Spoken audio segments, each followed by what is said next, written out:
नमस्कार दोस्तों, मैं हिंदी गुरु अपने चैनल में आपका स्वागत करता हूं। दोस्तों, आप देख रहे होंगे कि मैं पिछले कुछ दिनों से आपके लिए कोई भी वीडियो नहीं बना पाया हूं। इसका रीज़न ये है कि पिछले कुछ दिनों से मेरी तबीयत ख़राब चल रही है, जिसके चलते मैं आपके लिए वीडियो नहीं बना पा रहा हूं। आज मैं अपनी तबीयत को कुछ अच्छा महसूस कर रहा हूं, इसीलिए आपके सामने मैं वीडियो लेकर के फिर से प्रस्तुत हूँ। तो दोस्तों, कंप्यूटर की जो सीरीज़ चल रही है उसी में मैं नेक्स्ट जो सीरीज़ के क्वेश्चंस हैं उसको मैं आपके सामने लेकर के आया हूँ। तो चलिए शुरू करते हैं वीडियो और देखते हैं कि किस प्रकार के क्वेश्चन मैंने इसमें लिए हैं। तो दोस्तों, सबसे पहला क्वेश्चन आपके सामने है कि एम एस वर्ड का फाइल एक्सटेंशन क्या है। ऑप्शन है आपके लिए डॉक्टर .doc, .docx, .com या .ms-word। सबसे पहले दोस्तों इसका आंसर देख लेते हैं हमारा क्या होगा। इसका आंसर आपका होगा .docx। .docx जो है यही आपका फाइल एक्सटेंशन है। अगर एम एस वर्ड की बात की जाए तो इसके अलावा अगर आप से एम एस एक्सेल का पूछता है तो .xlx, जैसे यहाँ पर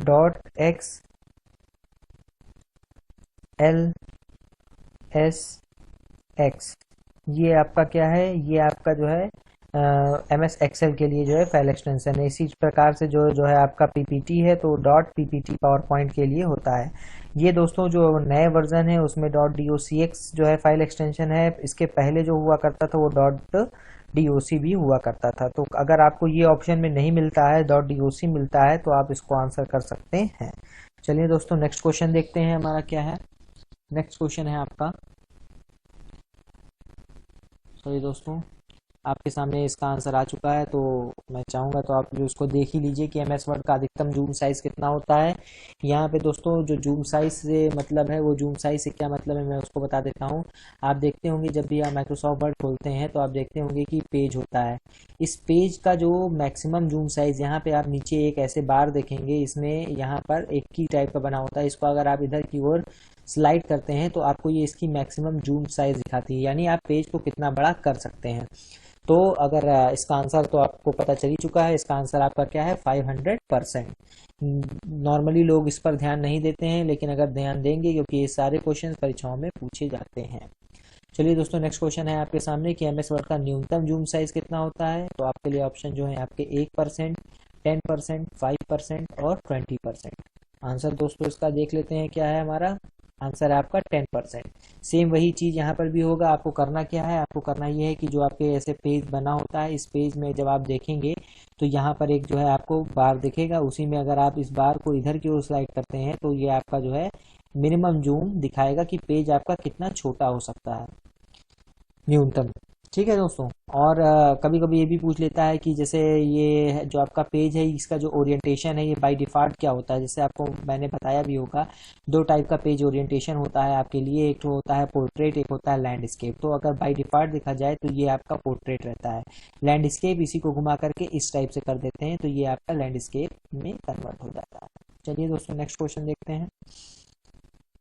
एम एस वर्ल्ड में हेडर एवं फुटर किस मेन्यू में आते हैं। ऑप्शन है आपके लिए home menu, insert menu, page layout menu या इनमें से कोई नहीं। चलिए दोस्तों, आंसर देख लेते हैं पहले इसका।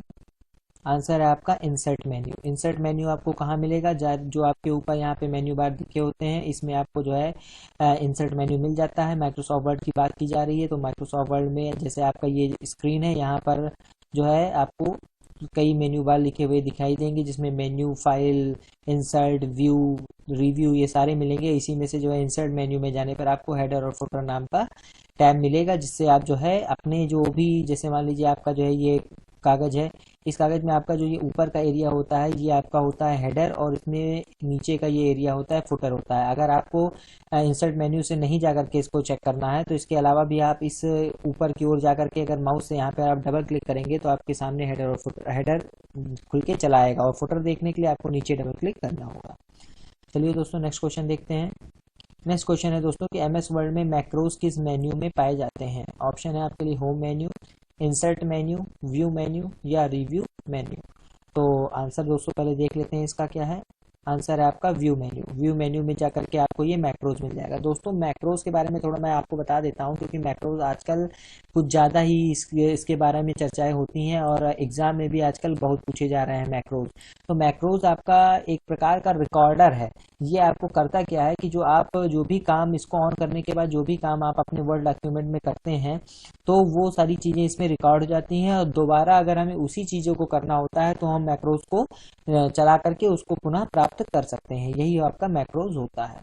चलिए दोस्तों नेक्स्ट क्वेश्चन देखते हैं कि निम्न में से कौन इनपुट डिवाइस नहीं है।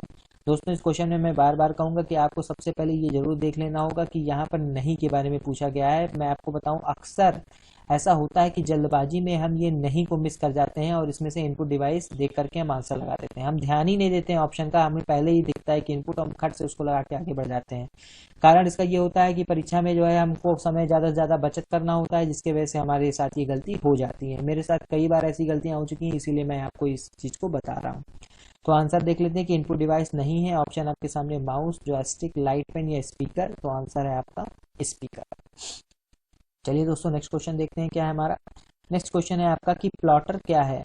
तो प्लॉटर क्या है, इसके बारे में, या इनपुट डिवाइस है, क्या आउटपुट डिवाइस है, या दोनों है, या इनमें से कोई नहीं है। दोस्तों आपने इसके बारे में मेरे ख्याल से पढ़ा जरूर होगा, क्योंकि ये एक ऐसी आउटपुट डिवाइस, आंसर आपको बता देता हूँ उसका पहले, ये आपका आउटपुट डिवाइस है। तो ये एक ऐसी आउटपुट डिवाइस है जो, जब भी आप आउटपुट डिवाइस के बारे में पढ़े होंगे तो ये आपको प्रिंटर और कुछ इसके बाद में जैसे वीडियो विजुअल डिस्प्ले यूनिट, ये सारी चीज़ें होती हैं, उसमें ये भी एक आपको जो है एग्जाम्पल में दिया होगा। तो प्लॉटर लोग ज़्यादा सुने नहीं होते हैं, इसलिए इसके बारे में जो है नहीं पता होता है। ये प्लॉटर क्या होता है, ये भी एक प्रकार का प्रिंटर ही है जो बड़े साइज की प्रिंट को निकालता है, और इसमें जो है आपका इमेज, जो भी चीज़ें बनती हैं बहुत हाई रेजोल्यूशन, बहुत अच्छी क्वालिटी की होती हैं। इसका प्रयोग जैसे आप भवन निर्माण के लिए जो नक्शे वगैरह आगे बनाए जाते हैं उस चीज़ के लिए इस प्लॉटर का यूज़ किया जाता है, क्योंकि वहाँ पर एक अच्छे जो प्रिंट की ज़रूरत होती है, जिसके थ्रू वो लोग अपना काम करते हैं। ठीक है दोस्तों, तो प्लॉटर आपका यहाँ पे आउटपुट डिवाइस है। नेक्स्ट क्वेश्चन देखते हैं दोस्तों कि एसएमपीएस का फुल फॉर्म क्या है। एसएमपीएस का फुल फॉर्म, ऑप्शन है आपके लिए single main power supply, single mode power supply, switched mode power supply, या सिंपल मोड पावर सप्लाई। चलिए दोस्तों आंसर देख लेते हैं क्या है यहाँ पे। आंसर आपका है स्विच्ड मोड पावर सप्लाई। दोस्तों ये होता क्या है, आप अगर आपके पास अगर डेस्कटॉप पीसी हो तो आप डेस्कटॉप पीसी में देखेंगे कि जो आपका सीपीयू होता है, सीपीयू में पीछे की ओर पे यहाँ पर एक बॉक्स टाइप का बना होता है, यही आपका एसएमपीएस बॉक्स होता है, जिसके जो हमारी पावर सप्लाई होती है, इस पावर सप्लाई को हम डायरेक्ट ना दे करके इस एसएमपीएस के थ्रू इसमें देते हैं, क्योंकि जो हमारे कंप्यूटर के अंदर कंपोनेंट लगे होते हैं उसको एक जो है आइडियल वोल्टेज की जरूरत होती है, जो ये इसी एसएमपीएस के थ्रू वो कन्वर्ट और कंट्रोल करता है। चलिए दोस्तों आगे देख लेते हैं क्या है हमारा।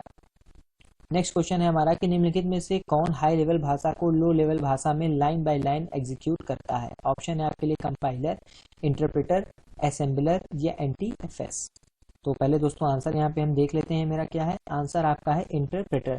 दोस्तों मैं आपको बता दूं यहाँ पे कि जो पहला ऑप्शन मेरे सामने है कंपाइलर, और ये जो है दूसरा इंटरप्रेटर। इंटरप्रेटर क्या बताया आपने कि ये लाइन बाय लाइन एग्जीक्यूशन करता है।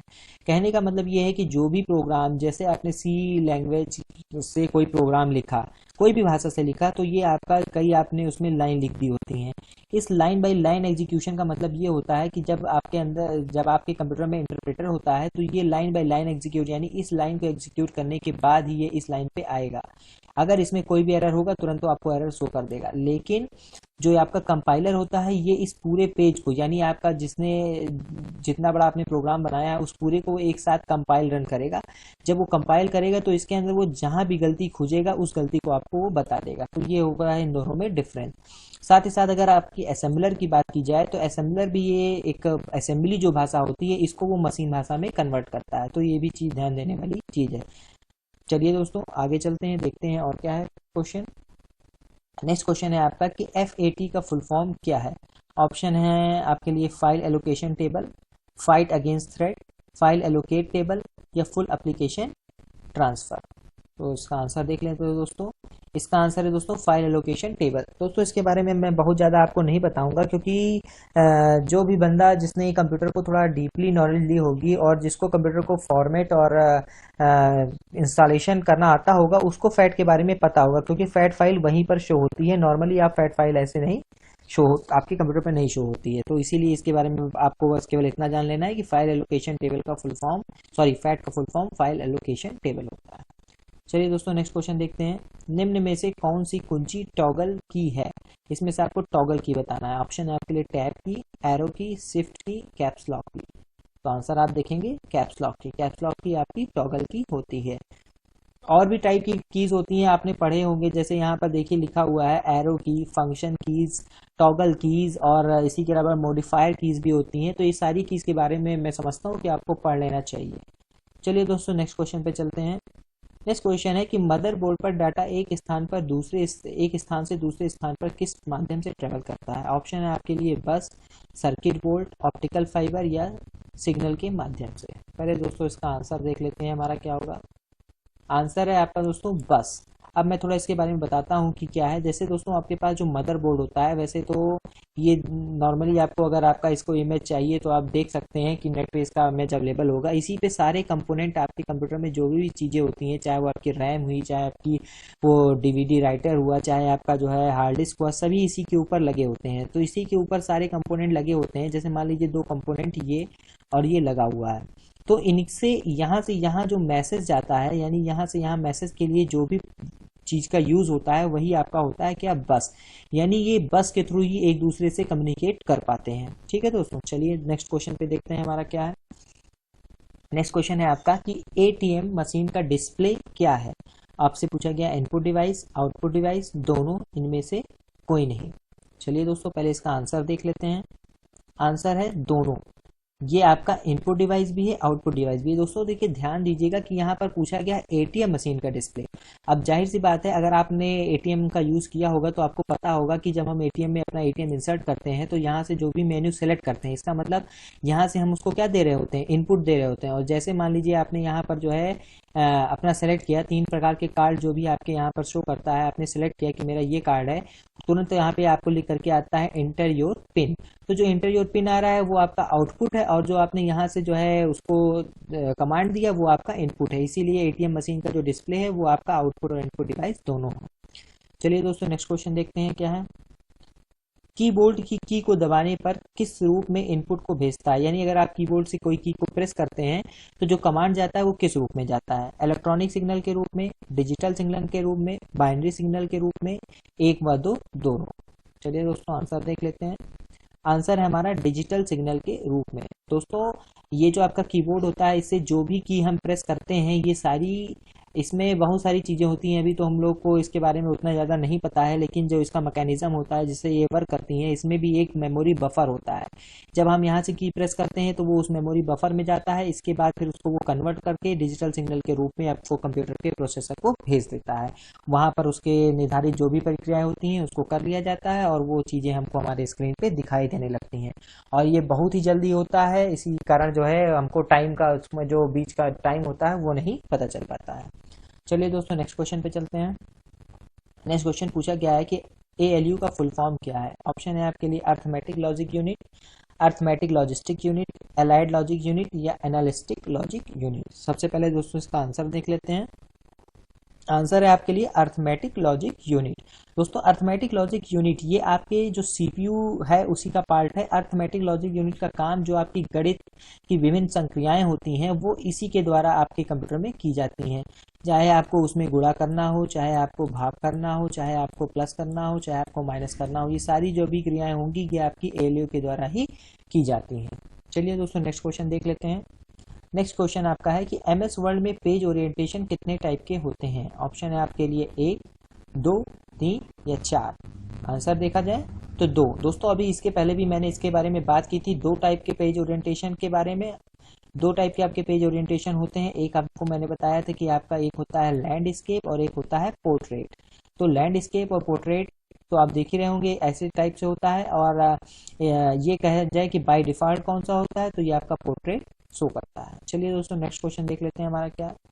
नेक्स्ट क्वेश्चन आपके सामने है कि एमएस वर्ल्ड में वाटरमार्क किस मेन्यू में होता है। ऑप्शन है आपके सामने home menu, insert menu, design menu या पेज लेआउट मेन्यू। आंसर देख लेते हैं दोस्तों। आंसर हमारा है डिजाइन मेन्यू। डिजाइन मेन्यू में आपका वाटरमार्क होता है। दोस्तों वाटरमार्क होता क्या है, जैसे कि मान लीजिए आपका ये पेज है, इस पेज में हम चाहते हैं कि इस पेज में जो बैकग्राउंड है, इस बैकग्राउंड पे हम कुछ चीज़ लिख दें, चाहे मेरे जो इंस्टीट्यूट का नाम है या मेरे किसी भी चीज़ का जो आप चाहते हैं, तो मैं यहाँ पर जैसे हिंदी गुरु अगर टाइप कर दूँ, तो यहाँ पर जैसे मैंने लिखा हिंदी गुरु, तो ये चीज़ वाटरमार्क में यानी हल्के में आपके पेज के पीछे नज़र आएगा।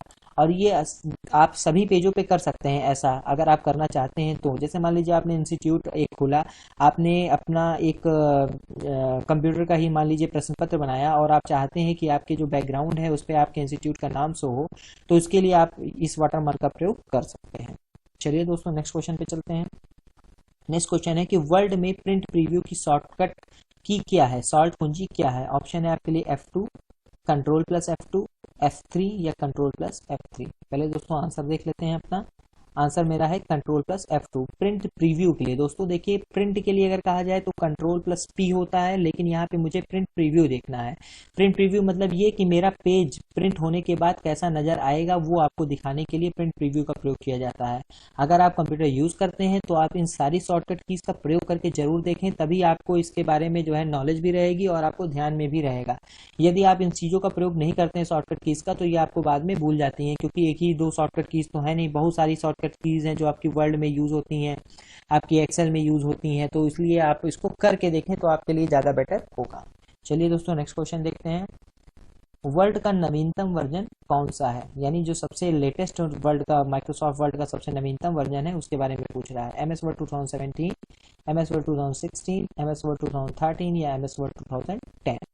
आंसर देखा जाए दोस्तों तो ये आपका है MS वर्ड 2016। लेकिन दोस्तों आपको मैं एक बात और बताऊं यहाँ पर, अगर आपसे कहा जाए कि सबसे आइडियल यानी सीखने के पर्पज से, अगर आप सीखने के पर्पज से वर्ड का वर्जन पूछ रहे हैं कि सबसे आइडियल वर्जन कौन सा होता है, तो जो आपके 2003 सीरीज के जितने भी थे वर्जन, वो सभी आपके एक बेसिक थे, जहां से आपको सीखने के लिए सबसे आसानी थी। उसके बाद जैसे जैसे इनका वर्जन बढ़ता गया, इन्होंने उसमें यूज़र फ्रेंडली बनाना, उसको और अच्छे से और सारे नए नए फीचर्स ऐड करने चालू कर दिए। तो अब जो नए वर्जन आ रहे हैं उसमें तो बहुत सारे चेंजेस है, बहुत कुछ आपको देखने को मिलेगा। लेकिन अगर आपको सीखना है तो ये 2003 से बेटर कोई नहीं होगा। चलिए दोस्तों नेक्स्ट क्वेश्चन पे चलते हैं। वर्ल्ड में स्पेलिंग चेक करने के लिए किस शॉर्टकट की का प्रयोग किया जाता है। आपके लिए F11, F1, F7 या F5। आंसर देखते हैं दोस्तों यहाँ पर, तो F7। यदि आप जो है अपने, जब आपका जो भी पेज आपका जो है करंट में आपके सामने है, और इस पे आप किसी वर्ड पर जो है चाहे उसको पूरा कंट्रोल प्लस A करके सेलेक्ट कर लीजिए, उसके बाद आप F7 दबाएंगे। F7 दबाने पर आपको यहाँ पर नज़र आएगा कि जो है ये आपका स्पेलिंग को चेक कर रहा है। चलिए दोस्तों नेक्स्ट क्वेश्चन पे चलते हैं। दोस्तों मैं समझ रहा हूँ ये मेरे इस वीडियो का लास्ट क्वेश्चन था, क्योंकि यहाँ पे ब्लैंक पेज आ चुका है। अगर आपको मेरी वीडियो पसंद आई हो तो इसे लाइक करना बिल्कुल भी ना भूलें, और साथ ही साथ जिन भी व्यूवर्स ने अभी तक मेरे चैनल को सब्सक्राइब नहीं किया है वो मेरे चैनल को सब्सक्राइब कर लें, ताकि फ्यूचर में आने वाली सभी वीडियोस के बारे में उनको जानकारी मिलती रहे। साथ ही साथ इस वीडियो को अपने दोस्तों के साथ भी शेयर करें, और मुझे थोड़ा सा क्षमा भी आपसे मांगनी होगी, क्योंकि मैं आपके लिए नई वीडियोस नहीं लेकर के आ पा रहा हूँ। जल्द ही जल्द मैं सही होकर के आपके लिए रेगुलर बेसिस पे नई नई वीडियोस को लेकर के आता रहूँगा। Thank you for watching my channel.